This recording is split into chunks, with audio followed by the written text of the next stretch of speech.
Ça s'inscrit, nous, dans une démarche, enfin, c'est une rencontre, Déjà. mais une rencontre qui a été provoquée, mais qui a un tout petit peu débordé. Et c'est la première fois qu'on me parlait, voilà, je le disais, à Jérémy, hein, Jérémy et Jean-Marc, donc, qui sont de chez nous, hein, qui sont assez branchés sur ce questionnement, hein, et c'est la première fois que je comprenais. C'est-à-dire que je comprenais concrètement, et c'est vrai que ça doit poser quand même, parce que quand on parle de vieillissement, de polyhandicap, d'accompagnement des dents, c'est vrai que ça fait beaucoup pleurer dans les chaumières, hein, mais on ne sait pas concrètement ce que c'est le vécu et ce qu'on doit mettre en face. Et nous, ce qui nous intéresse, c'est non pas de nous mettre à la place d'eux, mais de savoir comment on peut collaborer en apportant notre pierre ou notre aglo, hein, parce que maintenant on ne construit plus en pierre, mais beaucoup en aglo, hein, pour pouvoir aider, hein, en faisant notre métier. Et là, c'était l'une des premières fois où je comprenais ce qu'on me disait par rapport à cette problématique. Je crois que ça a fait tilt, mais en effet, c'était une rencontre, on va dire, une vraie rencontre. Voilà, c'est-à-dire impromptue. Donc, Global Cité, anciennement Bistrot Mémoire Rennais, puisque cette association va avoir 20 ans cette année, nous allons les fêter en septembre, était essentiellement à l'adresse des personnes atteintes de troubles cognitifs, maladie d'Alzheimer et de leurs aidants, et qui se tournait essentiellement sur le mercredi où il y avait un rassemblement dans un lieu public, et en l'occurrence un café.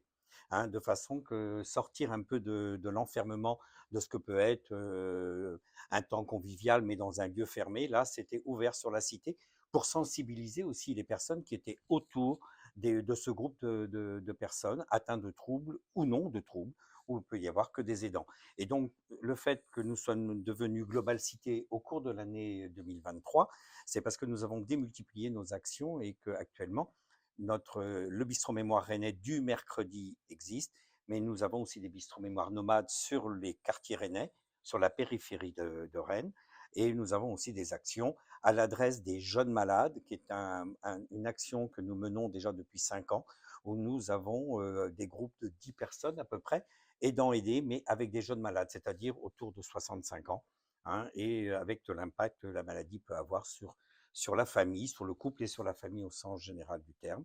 Et donc, c'est vrai que nous sommes penchés il y a à peu près maintenant 2 ans sur la question de l'habitat, hein, puisque nous avions été sollicités sur Rennes pour pouvoir réfléchir sur cette question-là. Et là, c'est vrai que visiblement, une rencontre sur un parking, ça peut être le début d'un beau roman, du coup, a permis, avec Samia, de pouvoir réfléchir, qui nous a amené cette perspective de convention au conseil d'administration. Il a fallu le travailler en conseil d'administration, voir le sens. Est-ce que c'était notre mission, pas notre mission? Et c'est vrai que, ben, on va dire que le bistrot mémoire est un expert, et il peut apporter son expertise justement auprès des bailleurs sociaux et ceux qui construisent les projets immobiliers, avec l'important dans le cadre du bistrot mémoire Rennais Global Cité, c'est que nous partons de la demande des personnes que nous accueillons, puisque on va dire que les personnes atteintes de troubles ou les aidants, ce sont eux les experts, ce sont eux qui savent, et donc nous partons beaucoup de leur expertise. Voilà, un peu pour vous donner.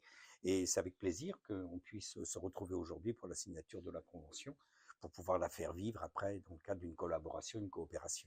Alors justement, concrètement, avec des exemples, cette convention, comment elle va s'articuler? Alors concrètement, au-delà des valeurs partagées qui sont l'inclusion et l'accessibilité et l'accueil inconditionnel, ce que nous, on souhaite pouvoir porter et puis enfin, réfléchir aussi avec LB Habitat, c'est la notion d'anticipation et d'adaptation et de transformation de l'offre existante des habitats. On voit que tout ce qui est logement social, la question du handicap invisible et le handicap cognitif, c'est-à-dire qu'aujourd'hui, on a fait beaucoup de progrès sur tout ce qui est aménagement des lieux sur les normes d'accessibilité, c'est-à-dire qu'on peut remplacer une baignoire par une douche à l'italienne, par exemple. Mais vieillir chez soi, c'est aussi prendre en compte qu'aujourd'hui, il y a de plus en plus de personnes qui sont concernées par des troubles cognitifs et que l'aménagement du bâti, ça passe aussi par l'aménagement des parties communes, par la question des éclairages, la question des couleurs, enfin que ça va beaucoup plus loin que les normes d'accessibilité classiques qu'on connaît. Donc pour nous, l'enjeu, c'est aussi d'amener cette expertise qu'on a d'usage avec notre public, avec la problématique des aidants qui ont besoin aussi d'espace pour manœuvrer quand il y a une perte d'autonomie, puisqu'on voit qu'il y a un virage domiciliaire et que les gens veulent vieillir chez eux. Mais vieillir chez soi, c'est aussi les soins de fin de vie, d'accompagnement, où il y a aussi besoin d'équipements supplémentaires, donc de manipulation. Et donc, c'est vraiment amener les bailleurs sociaux, les promoteurs, les élus, même les habitants eux-mêmes, à être dans une anticipation de voir, de façon à voir qu'est-ce qui peut être adapté en fonction des particularités de chacun. L'idée, c'est pas de faire la même chose pour tout le monde, parce qu'on va pas vieillir de la même façon. On voit bien qu'il y a des inégalités, mais c'est de dire qu'est-ce qu'on va pouvoir anticiper de façon à prévenir les situations de rupture et de faire en sorte que des gens qui ont toutes leurs habitudes, leurs repères dans un quartier, puissent y rester plus longtemps possible. Et donc, il y a aussi des stratégies qui vont pouvoir être faites avec les bailleurs sociaux et puis peut-être initiées grâce à ce partenariat où on va pouvoir peut-être proposer des choses, de dire peut-être que dans un immeuble, il peut y avoir une anticipation de quelqu'un qui vivait dans un T3, mais il y a peut-être un T1 avec jardin au rez-de-chaussée qui permettra, sur une souplesse du cadre, avec une évolution des lois, des baux, enfin je ne sais pas comment ça peut être pensé, de dire qu'il y a peut-être une mobilité interne dans les immeubles qui pourrait être proposée. C'est peut-être ça qu'on pourra peut-être imaginer ensemble. Alors cette mobilité, elle se concrétise à l'intérieur de chez soi, comme vous le disiez un instant, mais est-ce qu'elle s'exporte aussi vers l'extérieur au sein de l'environnement? C'est tout l'enjeu, c'est de se dire qu'aujourd'hui, on a beaucoup de personnes qui se retrouvent enfermées chez elles parce qu'on va dire qu'elles ont fait le nécessaire pour adapter leur logement. Mais on peut voir que, par exemple, sur certains immeubles, il y a des marches pour accéder à l'immeuble. Sur certains quartiers, tous les commerçants ne sont pas sensibilisés ou il y a des difficultés d'accès à tous ces commerces de proximité.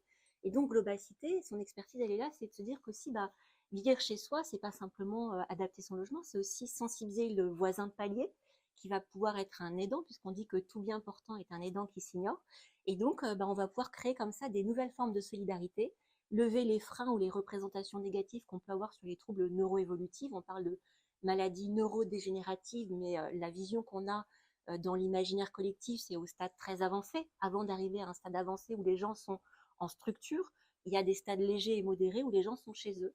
Et ils ont juste besoin d'un petit coup de pouce ou d'une signalétique adaptée ou d'un commerçant qui va justement gérer le stress lié au fait qu'on ait oublié son code de carte bancaire et que du coup, il y a une file d'attente derrière ou qu'il y a du bruit dans le magasin et qui va pouvoir justement réfléchir à comment chacun à son niveau peut adapter l'environnement humain, mais aussi ses gestes et postures.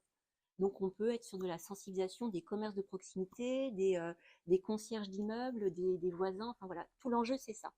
C'est de dire comment chacun à son niveau peut être facilitateur, bienveillant, et en fait ça va être au bénéfice de tous, puisqu'on est sur du vivre ensemble, et donc c'est les valeurs qu'on porte aussi en commun. Et c'est un coût important, aussi bien pour les bailleurs sociaux que pour vos associations. Alors, je dirais même que c'est un coût évité. Parce que si on prend le temps de faire cette prévention primaire, c'est-à-dire de sensibiliser, on évite toutes les situations d'urgence et de crise pour lesquelles on n'est pas préparé, que ce soit les dispositifs médico-sociaux, mais aussi les bailleurs qui doivent faire dans l'urgence avec tout ce que ça peut générer en anxiété. Et donc, prendre ce temps-là, c'est-à-dire investir sur cette prévention primaire, c'est faire des économies en milliers, voire en millions d'euros sur l'avenir, en fait.